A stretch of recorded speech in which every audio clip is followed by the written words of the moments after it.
Olá, seres do abismo. Sejam muito bem-vindos ao canal Ecos do Abismo. Hoje, vamos mergulhar em uma história que mistura mistério, o sobrenatural e uma barganha com a própria morte. Imaginem a seguinte situação. Você, atormentado pelas injustiças e pela incompreensão do mundo, ouve um rumor sobre um homem em um bar que realiza desejos muito especiais. Nosso protagonista, Tony, decide ir atrás dessa lenda. E o que ele encontra no Bar Elysium vai mudar sua vida para sempre. Preparem-se para conhecer Mort, um homem envolto em mistério que pode ser muito mais do que aparenta. Se você gosta de contos sombrios e encontros inesperados, essa história é para você.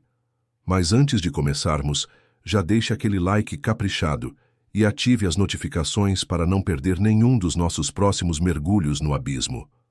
Agora, sem mais delongas, vamos à história.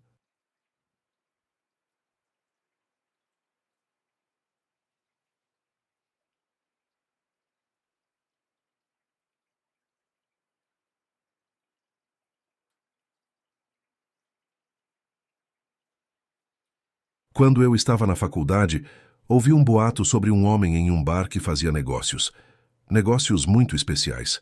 Ora, eu não sou nenhum tolo. Ouvi falar de Fausto e sua tragédia, e conhecia Midas e seu toque e muitas outras histórias. Alertando, cuidado com o que deseja. Então pensei que sabia o suficiente para conseguir o que queria e me manter seguro quando entrei em um bar de motoqueiros, agora fechado, chamado Elysium, e procurei por alguém que pudesse parecer um pouco fora do lugar. Vi as pessoas que você esperaria. Os velhos motoqueiros com suas barbas salpicadas de prata e branco, os jovens motoqueiros em jaquetas de couro, combinando com um olhar que dizia que eles chutariam sua bunda sem muita provocação. Vi as adoráveis, garçonetes e bartenders com suas tatuagens e blusas decotadas. Então eu o vi, relaxando sozinho em uma cabine escura no canto, seus pés cruzados em um canto, com uma garrafa de uísque e um par de copos de uísque. Ele era um jovem, parecia ter cerca de 20 e poucos anos, com cabelo preto curto e espetado, e seu rosto tinha uma palidez que ficaria mais à vontade em um cadáver. Ele estava vestindo um longo sobretudo branco de couro sobre uma camiseta velha do Metallica que ostentava a imagem da própria Lady Justice com as palavras "And Justice for All" abaixo de suas balanças. Ele usava um par de jeans azuis com uma corrente brilhante feita de um metal preto que parecia irradiar frio pendurada em sua presilha de cinto, e um par de botas de couro pretas com fivelas de prata e um salto pronunciado. Respirei fundo e caminhei até sua cabine isolada e fiquei esperando que ele me notasse. Ele não olhou para cima nem se moveu. Simplesmente ficou sentado ali em silêncio, com os olhos fechados, como se estivesse dormindo. "Com licença, senhor", perguntei em voz baixa depois do que pareceu uma eternidade. Ele tomou um gole, saboreou o gosto e suspirou com uma nota de prazer antes de notar minha presença. "Bem, você não vai se sentar?" ele perguntou com uma voz suave, gesticulando para o banco do outro lado da mesa, sem fazer nenhum movimento, para tirar os pés da mesa. É rude sentar na cabine de outro homem sem perguntar se sua presença é sequer desejada. Eu disse, minha voz saindo como um grasnido seco. "O senhor gostaria de alguma companhia?" Um silêncio opressor reinou, pelo que pareceu uma eternidade, enquanto os olhos azuis glaciais do homem me examinavam de cima a baixo. Ele começou a rir baixinho, e um sorriso lento, mas largo, se espalhou por seus lábios. Não era uma risada maligna, nem sequer ameaçadora, mas era uma risada que parecia velha e não utilizada, como uma nota sendo tocada em um piano deixado sozinho por anos. Assustadora e ainda assim uma sombra de diversão e surpresa genuína.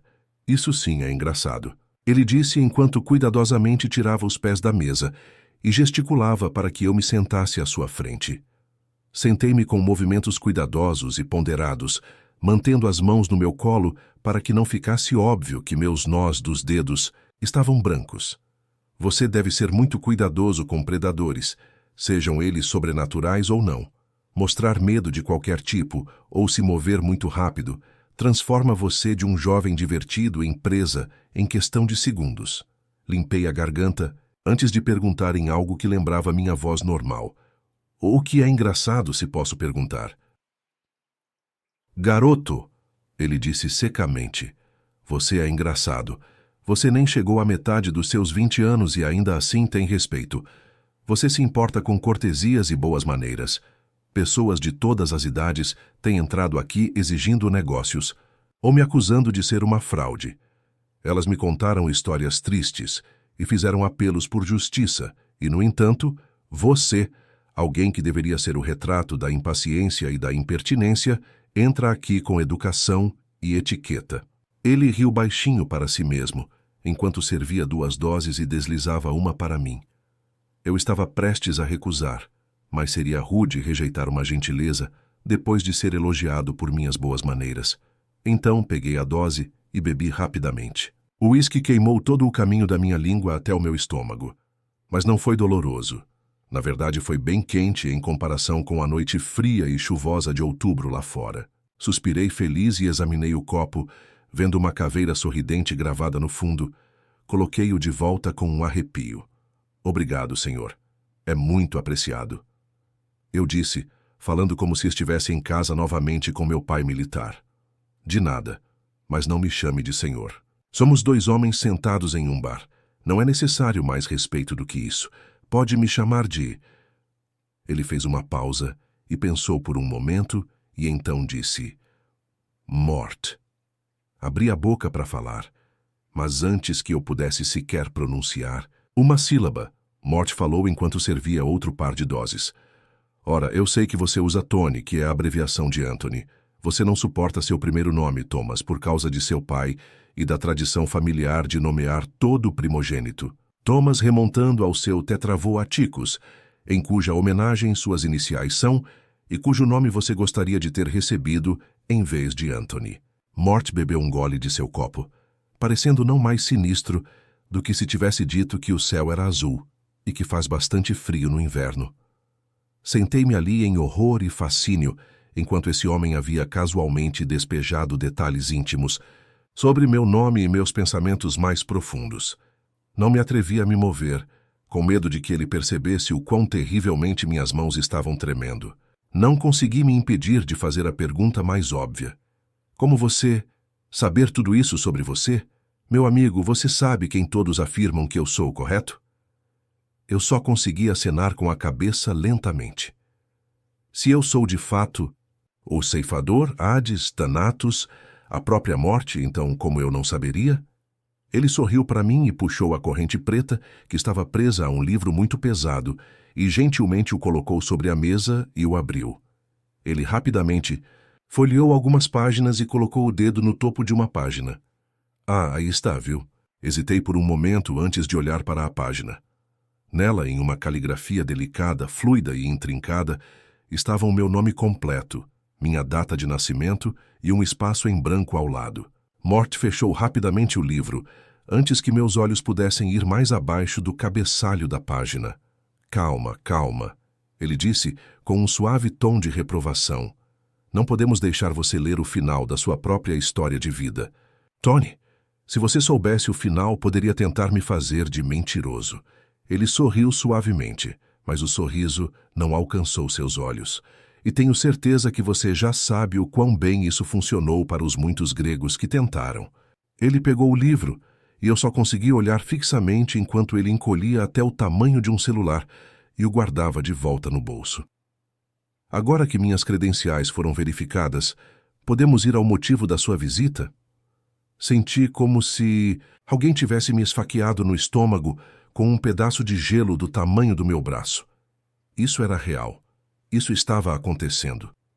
Todo o instinto me dizia para correr, para gritar e fugir como qualquer homem são deveria fazer ao ver a morte diante de si. Naquele momento, afastei todos esses pensamentos da minha mente e simplesmente me lembrei do que um velho professor de história me disse uma vez. A história favorece os corajosos. Olhando para trás, eu deveria ter ouvido o que meus instintos estavam dizendo, mas eu era teimoso, cabeça dura e tinha certeza de que sabia o que estava fazendo. Mort, eu vim barganhar com você. Eu disse com uma voz firme e calma. Mort riu baixinho para si mesmo e acenou com a cabeça, enquanto virava o resto de sua dose. Novamente ele saboreou o gosto da bebida, suspirou contente e colocou o copo de shot de volta na mesa. Ele juntou as pontas dos dedos em forma de pináculo e estreitou os olhos em meu rosto. E o que você deseja, Tony? Riqueza? Amor? Influência? Enquanto ele listava, cada palavra era mais fria que a anterior, como se ele odiasse a mera ideia de conceder desejos tão triviais. Quando eu estava prestes a respondê-lo, ele levantou a mão para que eu ficasse em silêncio. Não, eu sei o que você deseja. Você quer conhecimento. Tudo o que eu pude fazer foi acenar com a cabeça. Ele estava certo. Por toda a minha vida, tudo o que eu sempre quis foi saber o porquê. Por que o mundo era um lugar tão bagunçado? Por que as pessoas eram tão cheias de falhas e estupidez óbvia? Você quer algo muito mais perigoso do que qualquer outra pessoa que se atreveu a me pedir uma barganha. Eu lhe daria riqueza de bom grado. Eu até lhe daria 20 anos para aproveitá-la. Por suas boas maneiras eu lhe daria amor, e eu só tiraria 10 anos da sua expectativa de vida. Você não pede uma bênção, meu rapaz. Você pede uma maldição. Eu não posso, de boa consciência, lhe dar isso por um preço.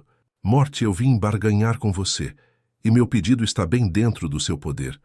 Como o ceifador, não há ninguém mais bem equipado para saber por que os humanos agem da maneira como agem. Diga seu preço e eu o darei de bom grado, mas não. Posso continuar vivendo neste mundo sem saber o porquê. Por favor, apenas faça um acordo comigo. Ele olhou para mim com aqueles olhos azuis frios, e eu pude ver que ele tinha pena de mim. Se ele realmente sabia tanto sobre mim quanto seu livro implicava, ele sabia que eu não poderia deixar isso passar. Eu também sabia, sem sombra de dúvida, que ele conhecia meus planos caso não me concedesse meu pedido. Basta dizer que eu veria a morte novamente muito em breve caso ele me negasse agora. Nos poucos anos da minha vida adulta, vi muitas atrocidades do homem para ignorar. Eu vi guerras, eu vi genocídio, eu vi o massacre sem sentido de inocentes, e eu vi a loucura que tomou conta das massas. Eu era jovem quando o boom da tecnologia começou, mas me lembro bem o suficiente de quando as pessoas saíam para brincar, quando os amigos eram outras pessoas que você via e falava todos os dias em vez de uma tela piscando. Eu me lembro das alegrias de brincar sozinho na floresta, o que não equivale a suicídio no mundo de hoje. Eu me lembro de quando costumava ser possível viajar livremente para quase qualquer lugar do mundo, e então as duas torres caíram. Eu me lembro de quando a fé era uma ferramenta que ajudava o homem a entender o mundo e unia as pessoas em momentos de necessidade, e agora é usada para condenar pessoas ao inferno por quem elas amam ou no que acreditam. Eu precisava de respostas, eu precisava de um fim para isso. Mort suspirou e acenou com a cabeça em concordância. Eu sei qual é o seu plano, Tony. Eu sei seu raciocínio e não posso negar seus sentimentos. No entanto, não posso cobrar por isso. Mas posso lhe conceder um único pedido, sem regras e sem perigo, se você realmente quiser isso. Uma vez que você tenha a informação que procura, poderá me pedir qualquer coisa. Mort, eu concordo com esta barganha. Por favor, mostre-me as respostas que procuro. Eu pedi suplicantemente. Eu lhe concedo seu conhecimento. Ele disse em um tom muito solene. Ele lentamente estendeu a mão e colocou um dedo no centro da minha testa. A princípio, nada aconteceu. Então o ponto sob seu dedo começou a ficar desconfortavelmente quente, e minha mente foi inundada com imagens e informações. Eu vi as mentes por trás de cada ação que levou aos horrores do mundo. Eu vi as razões por trás de cada ato de maldade. Eu vi os verdadeiros motivos por trás de cada ataque e guerra. Minha mente não conseguiu suportar. Mesmo com todas as respostas, a pura estupidez do mundo era chocante. Todos queriam estar certos, todos queriam mais do que lhes era devido, e todos tinham uma pequena queixa que achavam que lhes dava o direito de atirar em prédios cheios de espectadores inocentes. O que mais me encheu de horror foi que não havia algum grande mal por trás de toda essa loucura, nenhuma doença crescente nos fazendo enlouquecer, nenhuma mão invisível de uma poderosa conspiração nos empurrando para a escravidão e a desgraça.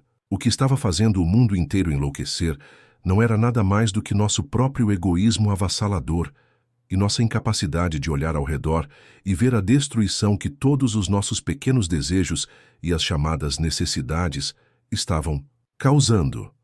A onda avassaladora de informações finalmente diminuiu quando Mortimer afastou o dedo. Enquanto ele fazia isso, senti lágrimas escorrendo dos meus olhos e minha boca estava aberta em um grito silencioso. Lentamente, fechei a boca e fiquei surpreso com o quanto ela estava dolorida. Devo ter ficado assim por um bom tempo. Ao me virar, para olhar para Mortimer, vi a mesma coisa que senti em meu coração. Tristeza avassaladora e pura descrença na verdadeira resposta, a raiz de toda a desgraça. Enxuguei as lágrimas e respirei fundo, com um tremor. Ele silenciosamente me serviu. Outro copo, desta vez muito mais do que os 2 primeiros, e o passou para mim. Eu bebi tudo de uma vez e tentei recuperar o fôlego. Mort, eu sei meu próximo pedido, e é uma tarefa muito fácil para você. Eu disse minhas palavras tremendo, mas a convicção por trás delas sólida como aço. Diga. Ele disse, sua voz saindo tão suave quanto uma brisa em um cemitério. Leve-me com você agora mesmo. Eu não quero mais fazer parte disso. Não me importo com o que está me esperando do outro lado. Deixe-me trabalhar para você ou me livre dessa porcaria de existência mortal. Apenas me tire deste mundo. Mort sorriu para mim, um sorriso muito triste, mas compreensivo, e pegou um capacete preto que eu não tinha visto debaixo da mesa e o estendeu para mim. Eu o peguei enquanto ele se levantava e silenciosamente o segui para fora do bar. O ar estava tão frio quanto quando eu cheguei, mas parecia diferente agora, de alguma forma acolhedor, e enquanto nos dirigíamos para uma Harley branca, não pude deixar de rir. Mortimer passou a perna pela moto e olhou para mim interrogativamente. Desculpe, é que é engraçado demais. Acho que a Bíblia acertou em algo, afinal. E o que seria? Ele perguntou com uma sobrancelha arqueada. Que a morte cavalga um cavalo pálido. Eu disse simplesmente. Nós dois começamos a rir, e desta vez estava cheio de alegria genuína. Eu rapidamente coloquei o capacete e montei na moto atrás dele enquanto ele a ligava. Eu não tinha arrependimentos. Não havia tristeza em meu coração, e enquanto me segurava no próprio ceifador de almas, não pude deixar de lembrar uma citação de um dos meus livros favoritos da infância. Ele saudou a morte como um velho amigo, e foi com ele de bom grado, e como iguais eles partiram desta vida. Eu disse para mim mesmo, e com um suspiro contente, deixei a existência mortal e toda a tristeza e o peso que a acompanham. E aí me contem nos comentários, se vocês tivessem a oportunidade de fazer um pedido para a morte, qual seria ele? Riqueza, amor, poder ou algo ainda mais profundo? Deixem suas respostas aqui embaixo. E se você está curtindo essa história, não se esqueça de deixar o seu like. Fiquem ligados para mais conteúdo no Ecos do Abismo.